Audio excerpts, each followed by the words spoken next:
how to live with it during these times. There's a large movement among psychologists or organizers or personal trainers, whatever, today to make your life simple, right? Now, in the 50s, after the war, there was a lot of parnosa, there was a lot of growth in those days, and financially and whatnot. And it became the American nightmare, or excuse me, the American dream to everyone has their own private home with a 2-car garage, and maybe 3-car garage, and the spillover of that dream, which became today's nightmare, right, came into existence. You know, I grew up, I have to tell you that I had a good life in America. I was an electrician by trade. I had my income. I had what I had. You can live, right? You can exist and you can live. You can have. It was a good country then, as far as the spiritual influences were very weak, right? But as a life, it was a good life. You can live, you can exist. What happened was that it became a burning desire for more. I gotta have this, I gotta have that. Madison Avenue, they're brilliant, right? They can get you to buy anything, right? Even things not only that you don't want, that you have absolutely no need for, but you can get it only so that the other guy should see you have it, right? I mean, they're brilliant. You have to give them credit. It's absolutely amazing the power of advertising, how they just get you go. And what happens is that we become a nation of people who need, very needy people. That's what we are. We're needy people. I need this, I need that, I gotta have that, I gotta need this. Right? This guy has a cell phone. No, I have an iPhone. I have a 5th generation, right? They stay up a whole night standing outside the store so they can be the first ones to get a 5th generation iPhone, right? I have a 3rd generation that they offered me the 4th. I said, no, I know how this one works partially. I still don't get internet or email on it, but I don't want it. I want to be able, when I'm on the road, not to have to think about that. It's bad enough I got to get it in my office, but I got to have it here on the road too, right? So I don't have emails, so it's quiet. So what, right? But that's called simplicity, keeping your life simple, right? But it's not enough. The 3rd, you got a 4th, you got a 5th generation, you got, they're looking for the 6th already, and there's no end to what they can do now. Now they have these little iPods and the iPads and the right, and they're making them small, and they're great. They really are great. I don't have one because I'm trying to be a computer nerd. I'm trying to, so I don't have to get involved. Let me take online.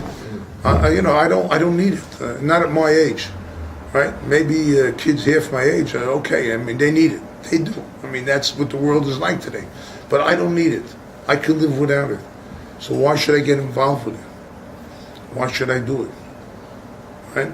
Simplicity means that I can take my life and I could control it. It's simple. I have this. I don't need this. I can use this. I don't need this. I'm in control of my life. If I have to have everything, it's not simple. Even if I have the money for it, it doesn't mean I have the time and the ability to put the time into it, and whatever the case is, right? So keep it simple, right? Baruch Hashem, I'm able to get up in the morning. I still know how to get dressed, right? I can wash my hands. I can daven, do whatever. It's good.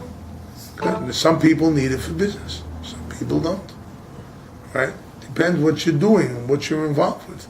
That's how you have to, but keep it simple. You had a question? Yeah, two questions. That's okay. Number one is, how would you distinguish Breslov Chassidus from Chabad Chassidus? First question. Second question,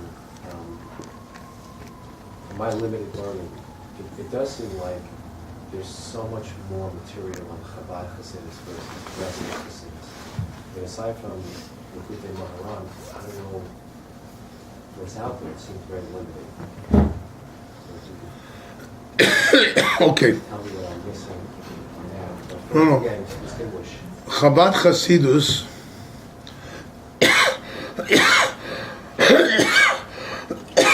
excuse me, I'm getting over Chabad Chasidus from the beginning, from the after the Baal Tanya. Baal Tanya wrote a sefer, the Tanya.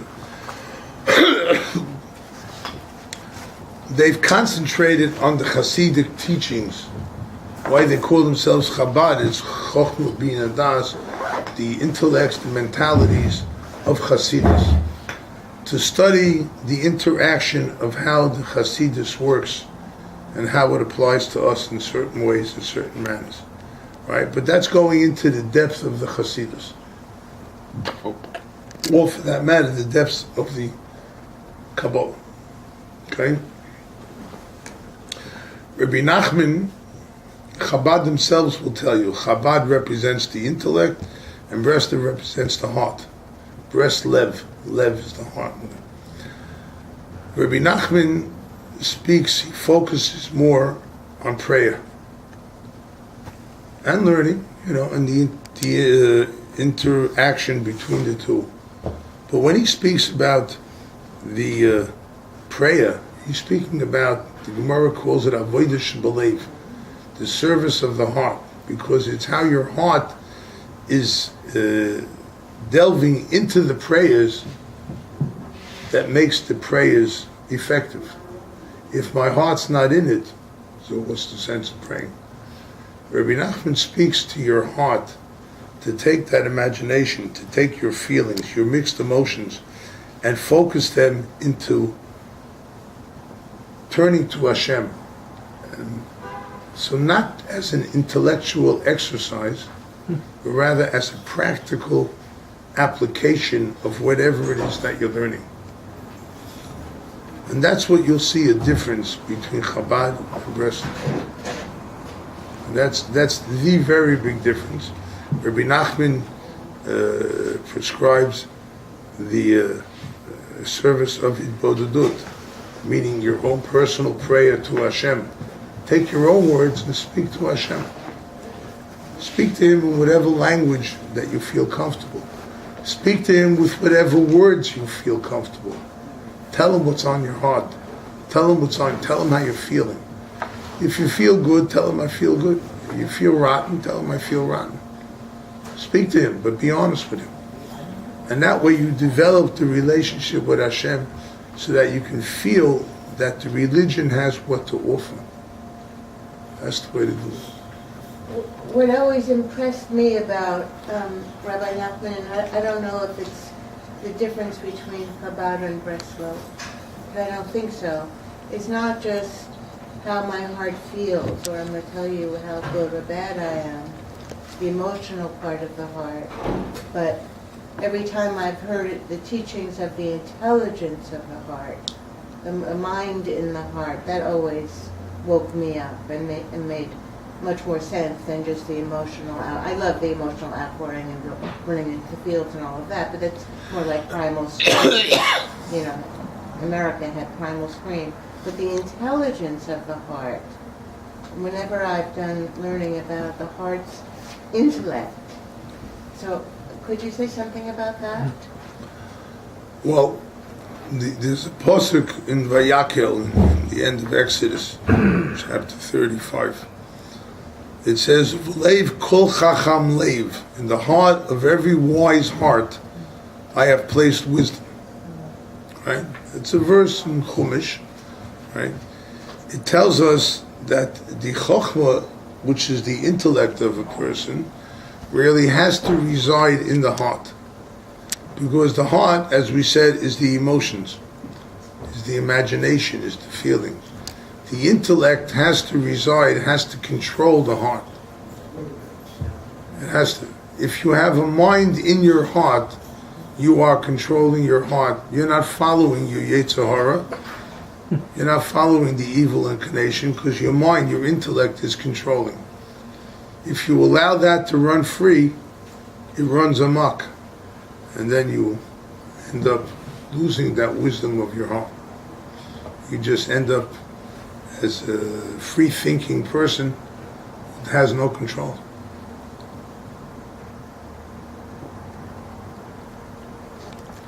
Right? Any more questions? No? And then if you don't mind, for me it's 5 o'clock in the morning. As I came in today, so I would like to get to sleep. Thank you so much, Rabbi Kramer. The book is here, Rabbi Nachman You, it's $15. I'd like to thank Rabbi Naftali Citron and Julie Baller and Peter and the whole crew here at Carlbach Shul for hosting us.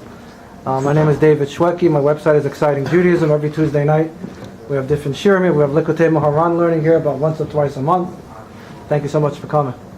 Yes.